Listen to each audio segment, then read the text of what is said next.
Assalamualaikum kawan-kawan.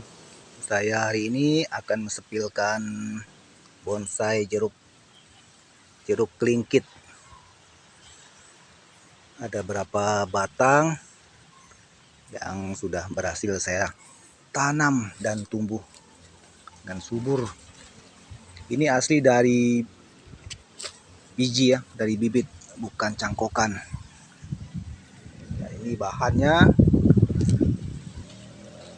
Dan ini sudah saya potong ini. Ada yang sudah berbuah sahabatku. Ini dia jeruk kelingkit.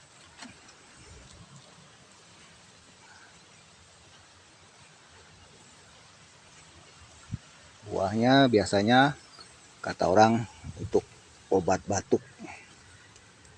Seperti itulah. Oke.